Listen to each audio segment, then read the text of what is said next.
If you've ever felt like you know what to do on your weight loss journey, but you just aren't doing it, then this video is for you. Over the last 7 years, I have obsessed over fat loss. I lost 50 kilos. In 2018, I was 125 kilos. And so I think I'm pretty well versed in understanding how to transform your life. But I did spend 3 years binging and restricting, yo-yo dieting, bouncing up and down the same 15 kilos frustratingly, and I figured out the solution, and it's not really what you've seen online. And so in this video, I want to share with you the exact path on how to stop yo-yo dieting and become the best version of yourself. Let's get into it. All right. The first thing that we need to understand is a little bit of psychology. So, psychology. We are Pavlovian, all right? And Pavlov was a man with a dog. And let's draw a dog. You can tell I'm not that good at drawing. Anyway, Pavlov, dog. Pavlov used to feed the dog every day at lunchtime. And every time Pavlov would feed the dog would salivate, okay? And so what you need to understand about this, very simply, is that the food was a stimulus and the salivation was a response, okay? Stimulus, response. I'm gonna share how this all comes together with your view of weight loss in a second, so just bear with me. So every time the food comes or the food is served, the dog's like, all right, I'm gonna salivate in preparation for the food. But then what happens, Pavlov is like, I wanna run an experiment and see if I can condition a response. And so what happens, he starts doing food and bell, okay? And then what happens, the dog still continues to salivate, okay? So we've got a new stimulus of food and bell, and the dog continues to salivate. What happens after this is that Pavlov takes the food away, continues to ring the bell, so we only have bell now, and the dog still salivates, okay? And so this is a conditioned response, all right? And so what we need to learn from this about your life is that you are just a walking, talking Pavlov's dog, all right? You are just a set of conditioned responses, okay? And one of those conditions that have probably come up in your life or you've accumulated in your life is, right, the way that you approach goals. And I'm gonna share with you some examples of this. So when you were at school, you might have done GCSEs. I don't even know what the USA equivalent is, but in the UK, the 16-year-old exams that you take are GCSEs, okay? And then A-levels, and then university, and then uni. In the UK, uni. I think in the US, they call it college. So if you're US, college, you can mock my accent in the comments. And then you have jobs, right? And all of these have like goals, basically. We get told, okay, you need to get the best grades. We need to get the best A-levels. We need to get a good degree. We need to get a good job. And inside the job, we have deadlines, right? And so whenever we get set a goal, and all of these have deadlines, to be fair. So throughout our life, whenever we've been given a goal, we've said, we need to set a deadline. We need to do this piece of work until the deadline, right? And so what happens, right, is that we set a goal for weight loss. And because we're Pavlov's dog and we've been conditioned into thinking that the way in order to achieve a goal is by setting a deadline, we do the same thing for our weight loss. And we say, in the next maybe 16 weeks, we're gonna diet and get in shape. And then after that, we can just go back to normal. And there's a big problem with this, which I'm gonna explain in a minute. But the thing is, this mentality of having a goal for our weight loss and going on a diet is further accentuated by the bodybuilding industry and coaches online as well, because coaches, a lot of them have come from bodybuilding or have friends in bodybuilding or have looked up to bodybuilders or have competed on stage. And so what they will say is like, all right, we need to have an off season and an on season or a cutting season, or I don't even know what the terminology is. And so they'll have this period where they say, okay, for 16 weeks, we're gonna cut and then we're gonna get ready for our, like they call it prep. So they're gonna prep and then after prep, they're going to go do an off season where they gain weight. And this is what's pushed on social media because bodybuilders have, a lot of them have become online coaches for lifestyle because that's how they actually make money, because in bodybuilding, you don't make that much money. And so we see this stuff online, we see these coaches online and they say, okay, do a 16-week cut, do a 12-week cut, do this, do that. And we think that, okay, that applies to our life when we're 100 kilos, 90 kilos, we're quite overweight.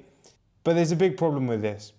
But let me share with you an analogy to make it make sense, all right? So imagine you are learning to drive, okay?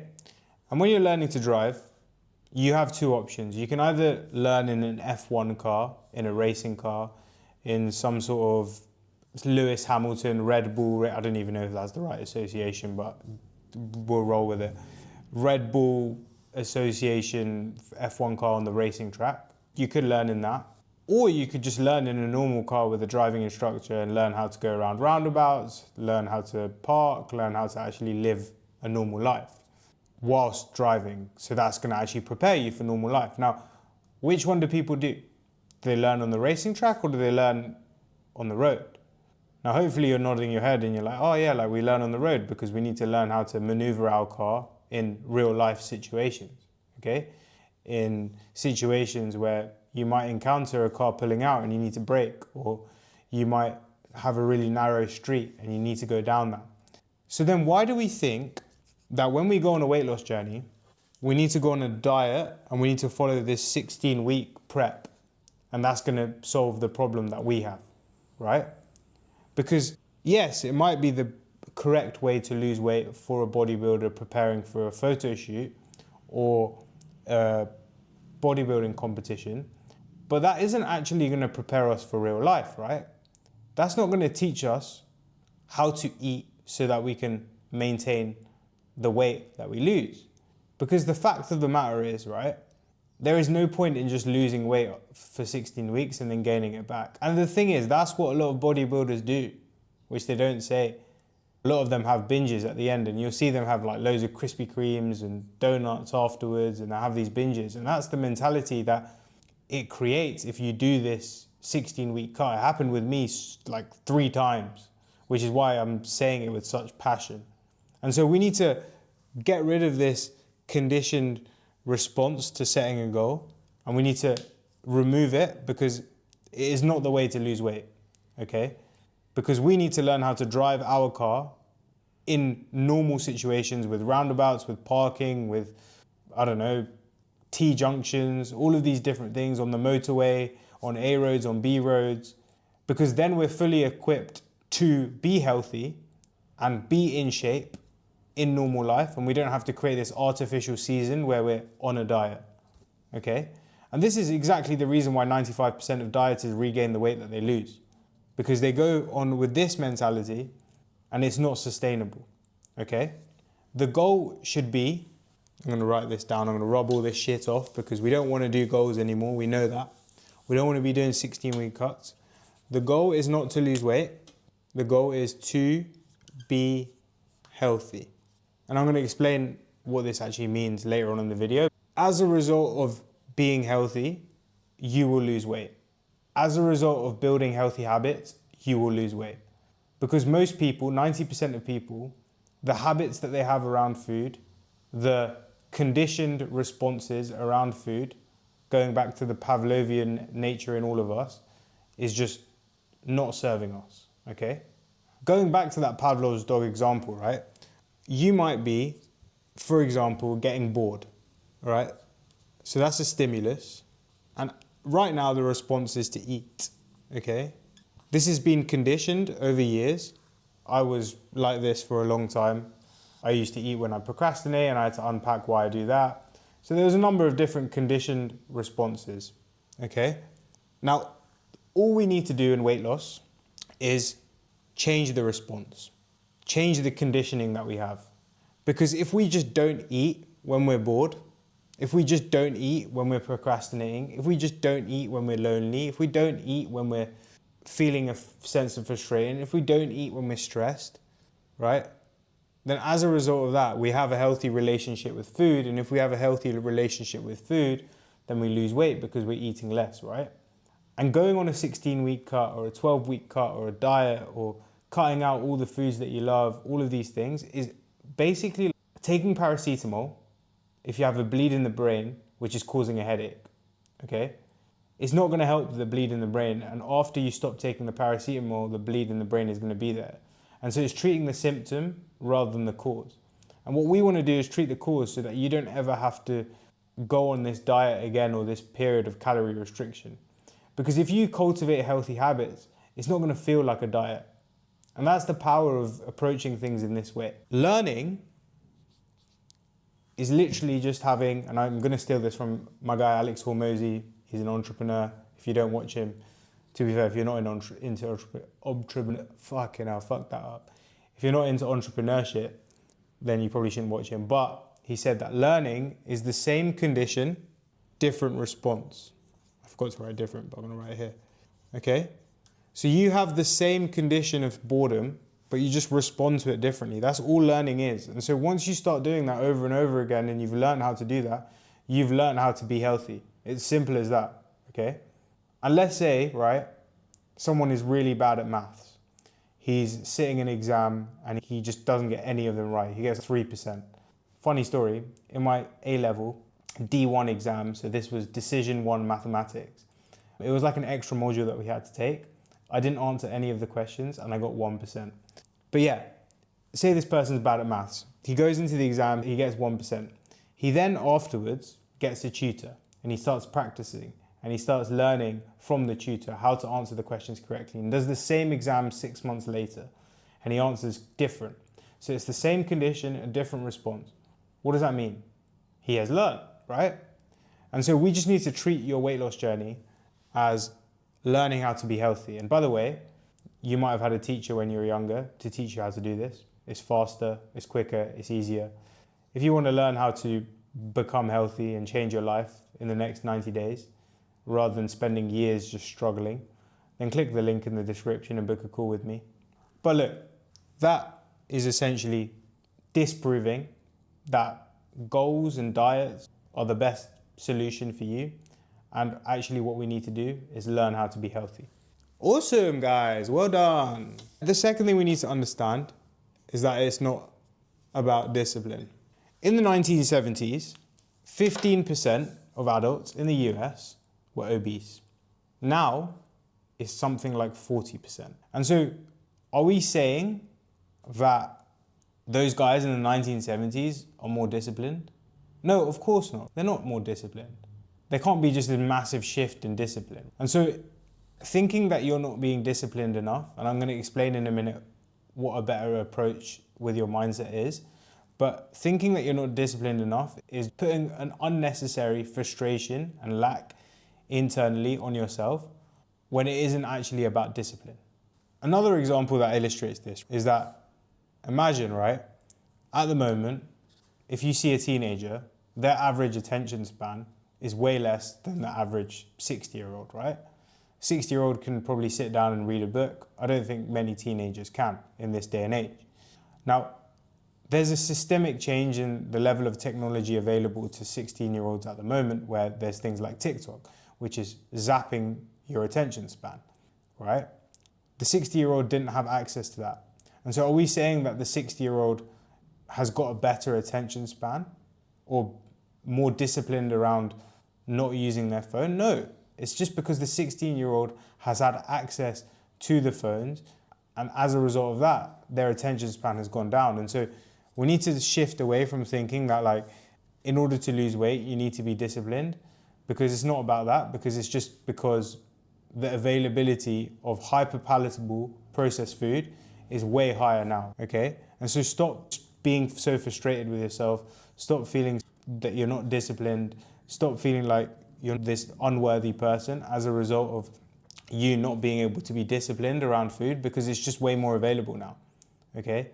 And I'm not saying that you need to not do something about it, and I'm going to explain this in a minute, but I just want to illustrate this point because there's so many people online that just say, oh, you need to be more disciplined. But I'm in Bali at the moment, I live here, it's great. But there are literally swarms, of these guys called Grab drivers, these little guys with green helmets and green bikes. And they'll just go around and they'll just sit around and they're just waiting to see an order and basically pick up food and deliver it to you. Within 15 minutes you can get it, right? And in London it's the same with Deliveroo. And so that just didn't exist in the 1970s. And so the availability of food is way higher now, okay? And the thing is, right, when online coaches say that you need to be disciplined or they make you feel unworthy, and I've seen this a lot recently where like on Instagram, online coaches will be like, yeah, you're not being disciplined, you're not taking control, you're not doing all this stuff. If you're taking it negatively and you're seeing that stuff and you're thinking negative thoughts about yourself, then don't, because honestly, genetics loads the gun, environment pulls the trigger. And so what I mean by that is like, you might be genetically more susceptible to eating more food. And I read a study recently and it was discussing the idea that interoceptive awareness of your hunger and satiety signals can be a big effect on whether you're obese or not. And so what I mean by that is there is a part in your brain which lights up and is activated when you're sensing your bodily sensations, right? It's in constant conversation. Some people just have this part of their brain more active, and so they're more aware of their satiety and their hunger. And like I've had to train myself to feel the sense of hunger and feel the sense of satiety way more than I used to. I don't think I even knew what hunger and satiety was when I was like 21 years old. And I'm going to explain how you can train this later on in the video, but like your genetics might make you more susceptible to gaining weight. So again, don't feel like you're a bad person for not being disciplined. Don't feel like you're a bad person for having these issues around food. The environment is designed to make you want to eat more, and your genetics might just be so that you are susceptible to eating it. And everyone has bad habits. Some people use their phone, some people have a FAP, some people drink a lot, some people smoke. Everyone has these vices, and it's just the journey that you have to go on in this lifetime in order to conquer your vices and become the best version of yourself. And that brings me on to the next point. Even though it's not your fault, and this is super clear, it is your responsibility, okay? It is your responsibility. Like, I want to make this super clear because a lot of the stuff that I've said is about how like it's not your fault, it's the food is more available, it could be your genetics, like all of this stuff. But like, you know, even though it's not your fault, don't feel bad about it. Don't blame yourself, don't feel frustrated with yourself, but take responsibility of it and take action in a positive way and just say, okay, like I've been given the gift of becoming overweight and having this problem and struggle with my food. It is my purpose in life to solve it so that I can go on and do greater things in my life. Because the journey that you're going on right now by watching this video and then taking action on what I say is the most empowering thing that you will go, right? The thing is with weight loss, the thing is with transforming your body. Yes, it can be difficult because you have to change, right? But bloody hell is it so empowering, because most people don't even have to change that much, right? If you're already sitting at 18, 17% body fat and you want to get down to 12%, so you're just a little bit skinny fat. All right, yeah, like you have to go to the gym, you have to train, you have to be consistent. But if you're like 100 kilos, 90 kilos, 85 kilos, and you want to get down to like lean, you completely want to transform your life, you have to undergo significant change, right? There's so many conditioned responses, going back to the Pavlov example, there's so many conditioned responses that resort you to looking to food in response to different stimuli, right? And you're basically having to change all of those up. But the beauty of that is that once you change it in that realm of your life, you can literally just go and apply that to so many different realms of your life. Your career, your relationships, the way that you dress, like you can just reinvent yourself every single day because you've learned how to change. You've learned how to learn. And I think that is so great that you're able to go and do this. Like some people are fucking starving and you're overweight, and so you've eaten more food. It's not a bad problem to have. You've just got to learn how to learn. And once you learn how to learn, it means that you can conquer anything in your life. You can go and start a business. You can go and do this because you're just literally building neurons on how to change your neural wiring, which I think is the beautiful thing. It's a beautiful thing. And so the point here is that Yeah, it might not be your fault. Don't take it negatively, but fucking take action. Do it, all right? Do it for yourself. Because when you go on this journey and you completely change yourself, like, it brings so much empowerment to your life. And like, this experience will change who you think you are and so many different things after that. All right, so let's get into the nitty gritty of what it takes to change, okay? Because one of the things that you need to understand is that the number one reason why you probably eat too much is because of emotions, okay? And this could be a sense of lack, a sense of frustration. And by the way, you probably don't realize that you're doing this, but like I said, these are your Pavlovians. So these could be all stimuluses. It could be in your life, anger, stress. It could be sadness. And these are like deep into your subconscious, right? And what has happened throughout your life is that whenever you feel a certain way, maybe you're sad, maybe you're upset, maybe you're not happy, at some point in your life, you would have started using food for comfort, okay? And as you grow up and you feel these emotions, because these responses have been conditioned in you, and like literally what happens is you have neurons in your brain, and when they fire together, they wire together, and then it becomes easier for them to fire together because this circuitry has been created. And so your response to these emotions has now just become food, right? And so the game is to basically just rewire it, which I'm going to explain later on in the video. And so what you need to understand from this point is that understanding your emotions and like why they happen is super critical to becoming successful on your weight loss journey. A good example of this was that I used to procrastinate, okay? And I used to have the urge to go and eat food when I was procrastinating. And so I had to think about this a lot more and understand, okay, like why is it that when I procrastinate, when I'm working from home, that I have the urge to eat? And what I realized is that my work equals self-worth. And so when I wasn't working, I felt like I wasn't worthy. And because I wasn't worthy, I looked to food. And growing up, I used to look to food a lot in times where I wasn't worthy, even though I was doing it unconsciously, right? And so I had to do a lot of introspection to understand that because I was procrastinating, I felt like a lack in self-worth because I attached work to my self-worth. Like when I was working, when I was achieving something, I felt good about myself. And as a result of me procrastinating and feeling less self-worth, I would look to food. And there was a guy who's living in the place that I'm staying at, and he was talking to me the other day, and he was experiencing something similar, where every morning he would say to himself, oh yeah, like I just want to fast, I'm not going to have a milky coffee. And then he would start procrastinating from work, he would get a bit bored. And then as a result of that, he would also feel a lack of worthiness. And he also used to work in a corporate job, and he used to feel like his work gave him a lot of purpose and a lot of self-worth. And so he would end up getting the milky coffee, and he couldn't understand why. And we were able to rewire that for him, which is super powerful. But the thing is, modern life is basically just full of stresses and probes for emotions, especially negative ones. And I'll give you some examples. We have the news, and like something about the news is that it's inherently negative.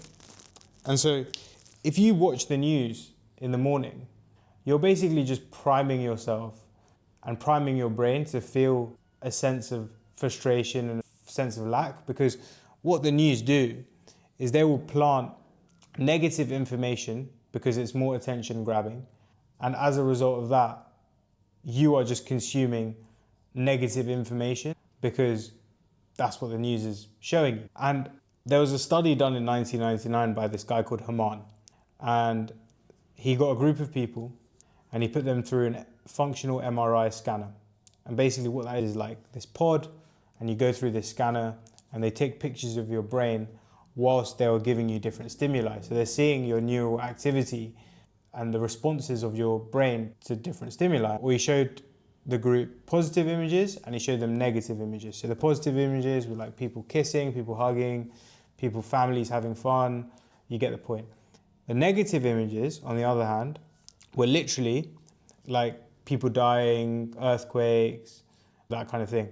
And what he found was that the negative images, okay, the negative images were causing more amygdala activation. And the amygdala is basically part of the limbic brain. And what happens is the amygdala is the thing that basically is like the alarm bells in your brain, okay? And it tells the hypothalamus to tell the rest of the body to basically prepare for fight or flight. And so this controls our stressed response. It's like the fear part of our brain, okay? And so if the news is putting all this negative information on there, maybe you're reading the Financial Times, maybe you're watching BBC News in the morning, what happens is they put this negative information on there and they trigger your amygdala to send alarm bells to the rest of your body, and that triggers this stressful response. And if it's not dealt with properly, then you're just going to be in a perpetual cycle of negative emotion and stress. And what happens when we are experiencing negative emotions? Well, we look to food, right? Another example of this is social media. Now, social media shows us the highlight reel. And if you imagine there's a iceberg, this is what social media is. There's a bunch of other random shit underneath that we don't see, which is all the negative stuff. And social media is the top 1%. So people, I know people, many people, and this is like my friends, literally my family, friends, all these people, and they only post their holidays on social media. They don't post their life when they're sitting at a desk. So then when you go on social media and you look and you just see everyone posting their holidays, how do you think that's going to impact you? Okay? How do you think that's going to make you feel? Because in evolutionary psychology, it makes sense for us to compare ourselves to the things, the other people that we see. Imagine there's a guy in a tribe and he sees the rest of his tribe getting stronger, getting fitter. It would make sense for him to compare himself to that tribe and then go and get fitter and stronger, because that would be good for his own survival, but also good for the tribe's survival. But when we compare ourselves to everyone on social media, what happens is that we are exposed to the highlight reel only of the whole world. And so we're now comparing ourselves to a way higher benchmark. And the thing is, it's just our perception. But that still creates the same neurological response where we think, oh, we're not good enough because other people are doing all these great things, or we think that they are, okay? And again, this puts us in this negative feedback loop. And what happens when we have negative emotions and negative feedback loops? We look to food.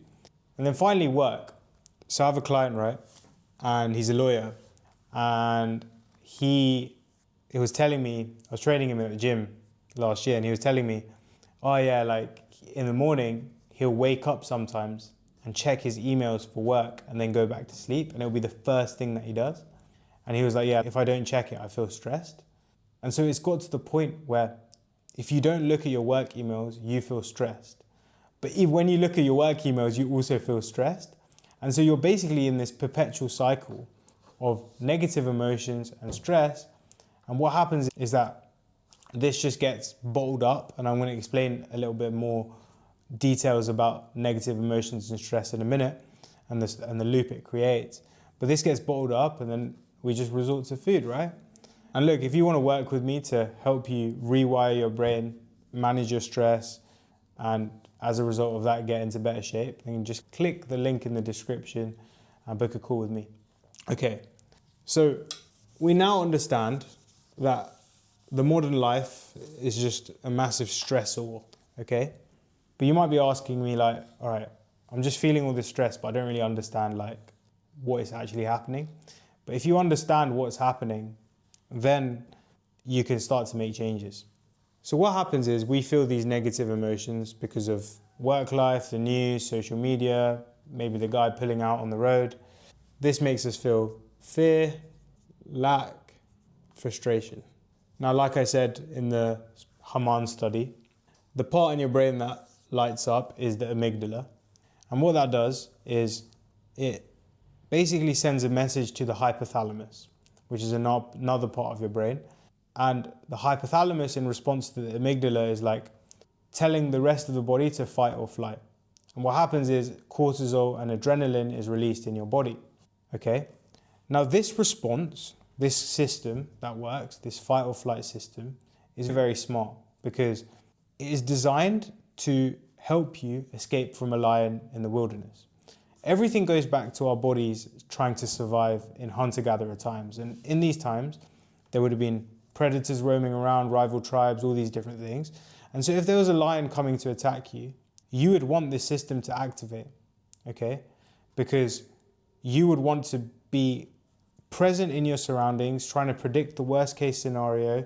And as a result of being able to predict the worst case scenario accurately, you would then survive and escape the lion. The only thing is that we are now just constantly dipping our toes in basically this response because of the news, social media, our work, anything that's causing us stress. And so we're just constantly basically getting this cortisol and adrenaline release, okay? And our heart rate goes up throughout the day.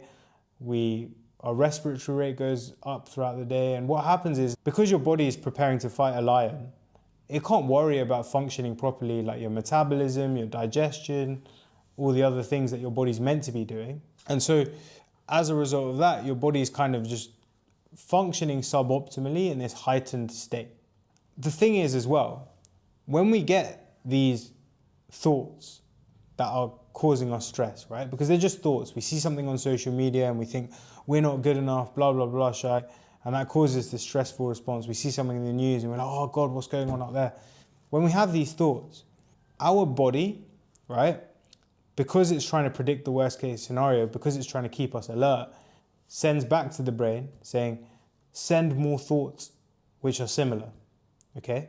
And so what happens is that we are just in this loop of thinking these thoughts, feeling stress, our body saying, think these thoughts again, and we then get into these negative thought spirals that are causing us to feel these negative emotions perpetually.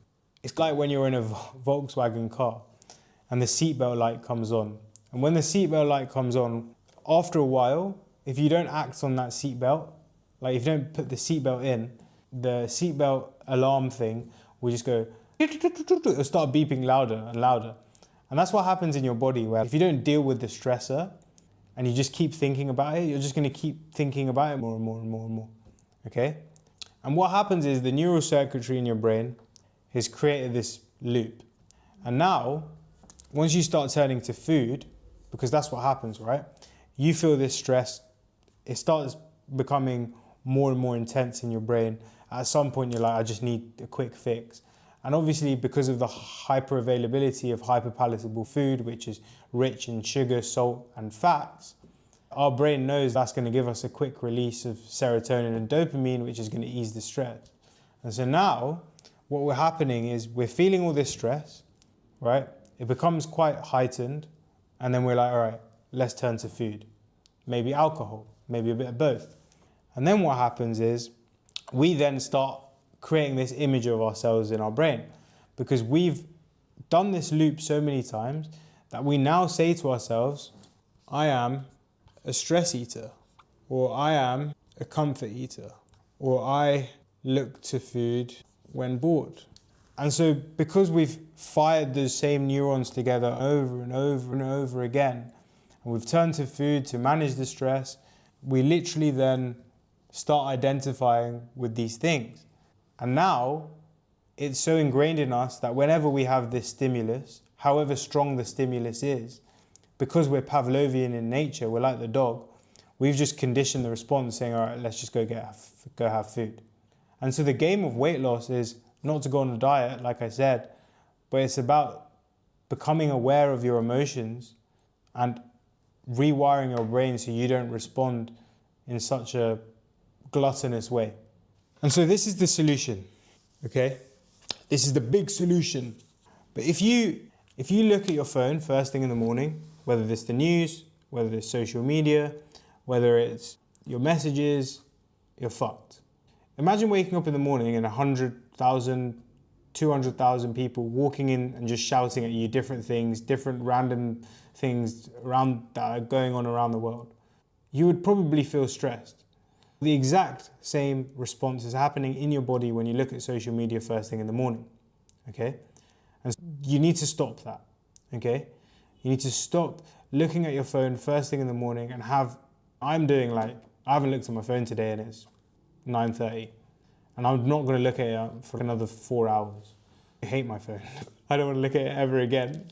But the point here is that like you need to give yourself space so that you're not instantly just putting yourself in that stress state. And instead what you can do is something that I like to call the mindful morning ritual, okay? And there's only two things that you really need to do, okay? And it's move and meditate. I'm going to explain why you should do these two things in a minute. But moving, the reason why you need to move every single day, and this is why bodybuilders chat shit as well, because they say, go train 3 times a week and lift weights. No, fucking move every single day. Do some cardiovascular activity, get your heart rate up. Because when you do that type of activity, every single day, start with wherever you can and just build it up. Don't treat exercise like a tick box activity. I want you to treat exercise like Call of Duty zombies. There is no end. You just want to level up. You want to get fitter, because that's the fun in it. In a year, you might be running a marathon. I have a client right now, started maybe at 91 kilos. He's lost like 15 kilos now. He is now signed up for a half marathon, which is beautiful, right? And so there's no limit to how much you can do. But the point here is, when you move, think about when you're a hunter-gatherer and you have these stress situations. Most of the time when these stress situations occur, it will be something like a predator coming towards you, some rival tribe, and what would happen? You'd have to move. And what happens in your body when you move? You drain out the adrenaline and cortisol. You literally sweat cortisol out. And so what happens is, when you move, when you exercise, when you get your heart rate up, you're basically just de-stressing and managing with the stressor. And so you end up dealing with the stresses and getting less emotionally affected when things happen at work, okay? Even things on social media, you're less emotionally affected by them. And as a result of that, you're gonna eat less, okay? Because you're not gonna have the same level of stimuli, okay? So that's the first thing that we need to do. The second thing we need to do is that we need to meditate. And I'm gonna explain exactly how you can do this in a moment. But if you think about basketball players, in order for them to play at the top level, in order for them to perform at the top level, they practice, right? So they practice maybe doing passing, maybe doing shooting, maybe doing dribbling, all these things. Rugby players will do tackling, they'll do scrums. They'll practice each part of the game, okay? What you need to drill is, and this is gonna help you deal with basically the stimuli. This is gonna reduce the stimulus. Going back to the Pavlovian example, this is gonna help you respond better. And you're practicing it. Oh fuck, I can't be asked to write it. Okay? And the reason for this is because you're gonna be breathing. And this is a very simple meditation. There's lots of different types of meditation for different benefits. But I'm just gonna share with you one type of meditation that is very easy to do. So you close your eyes. And by the way, this is an interesting fact about meditation that I learned about recently. I talked about the part in your brain that it's called the dorsolateral prefrontal cortex. So it's on the upper left part of your brain, here. There's also the insular and there's the ACC. All of these are in constant conversation, assessing whether the sensations in your body are matching up to the external environment. That's the part in your brain that is also telling you whether you're hungry or full. Some people have weaker signaling in that area. Some people have stronger signaling. The people that have stronger signaling in that brain, as in it lights up more, they tend to be better at detecting their hunger and satiety. So when you close your eyes, because you're shutting down what you're seeing, which is 60% of the inputs of the external world, because you're shutting that off completely, that part in your brain completely lights up. And so you're basically just drilling, like I said with the basketball and the rugby example, you're basically just drilling, right? Being able to become aware of your bodily sensations. So when you do feel hungry, but just because you've spent time closing your eyes, you're going to be more aware of it. When you feel full, you're going to be more aware of it. So that's one reason to do this. But the other reason is, okay, you are going to be breathing, okay? So close your eyes and you have a breath. 1. You may be counting when you're doing it. 2, 3, 4, 5. At some point you're going to get distracted and you're going to have a thought. And that thought's going to be there, and then you might have another thought about it, and that's going to be all unconscious really. You're not even going to realize you're having these thoughts, okay? And these thoughts just happen. Now at some point you're going to become aware of this thought, okay? And you're going to be like, oh fuck, I was meant to be focusing on my breath. And this is where most people quit, because they're like, I can't meditate, I keep on having thoughts. No, this is the point, brother. What you want to do is bring yourself back to attention, back to consciousness. Because then what you've done is turned the unconscious into conscious, okay? You've basically made yourself aware of the things that you were doing previously that were not aware. And as a result of having that awareness, when you then have emotional stimuli later on in the day, maybe you're bored, maybe you're lonely, maybe you're feeling frustrated, and then you have the desire to go and eat, right? You're going to be aware of it. You're going to be aware of it, which is so beautiful, okay? You're going to be aware of it. And that is the point. Because when you're aware of it, when you take notice of it, then you can change. And when you can change it to build a new future for yourself, you're not just stuck in the same loops of the conditioned responses like Pavlov's dog. All right, peace. Remember, you are the person that you want to be.